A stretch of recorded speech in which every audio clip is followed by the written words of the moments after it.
Politics లో శాశ్వత శత్రువులు శాశ్వత మిత్రులు ఉండరని అంటారు. కానీ తాడిపత్రిలో జరిగిన ఒక హైడ్రామా చూస్తే నోరు మంచిదైతే ఊరు మంచిదవుతుంది అనే సామెత గుర్తుకు రాక మానదు.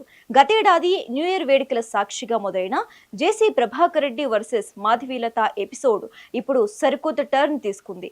తిట్టుకున్న నోళ్లే ఇప్పుడు ఆహ్వానాలు పలుకుతున్నాయి. అసలు తాడిపత్రిలో ఏం జరిగింది? ఆ స్టోరీ వెనుక ఉన్న అసలు స్టోరీ ఏంటి? Let's watch the story.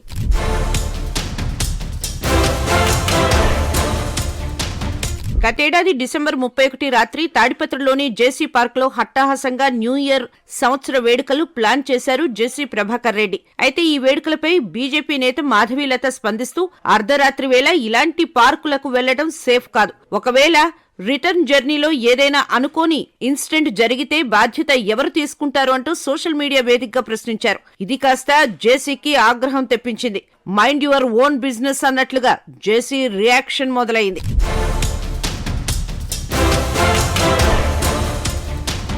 Madhavilatha చేసిన సూచనలను జేసీ ప్రభాకర్ రెడ్డి స్పోర్టివ్ గా తీసుకోలేదు. తనదైన శైలిలో స్పందిస్తూ ఆమెపై కొన్ని పర్సనల్ కామెంట్స్ చేశారు.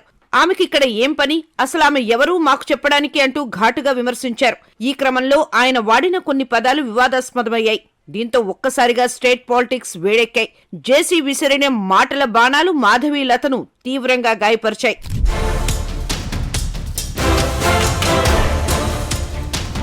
ఇక ఈ విషయం అక్కడితో ఆగలేదు. తన గౌరవానికి భంగం కలిగించేలా జేసీ మాట్లాడారంటూ మాధవీలత పోలీసులకు కంప్లైంట్ చేశారు.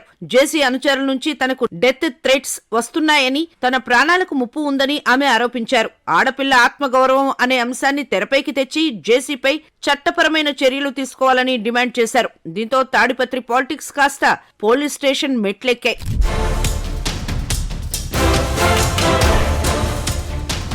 విమర్శలు వెల్లువెత్తడం, పార్టీ పెద్దల నుంచి ఒత్తిడి రావటం జేసీ ప్రభాకర్ రెడ్డి వెనక్కి తగ్గక తప్పలేదు. ఆవేశంలో నోరు జారాను, ఆ మాటలు అని ఉండకూడదు అంటూ మీడియా ముఖంగా మాధవీలతకు క్షమాపణలు చెప్పారు. ఇంకా చేసేదేమీ లేక జేసీ సారీ చెప్పడంతో మాధవీలత కూడా సానుకూలంగా స్పందించారు. పరస్పర క్షమాపణలతో ఆ వివాదం ప్రస్తుతానికి సద్దుమణిగింది.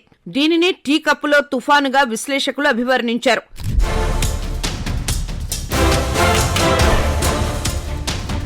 అయితే ఇప్పుడు మళ్లీ న్యూ ఇయర్ సీజన్ వచ్చేసింది. ఈసారి జేసీ ప్రభాకర్ రెడ్డి ఒక మాస్టర్ స్ట్రోక్ ఇచ్చారు.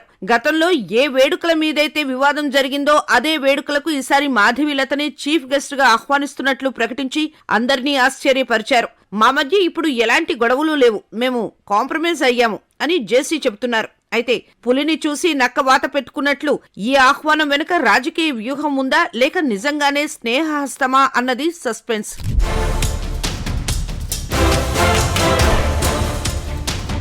రాజకీయం అంటేనే ఒక చదరంగం. నిన్న తిట్టుకున్న వాళ్లే ఈ రోజు గెస్ట్లుగా మారుతున్నారు.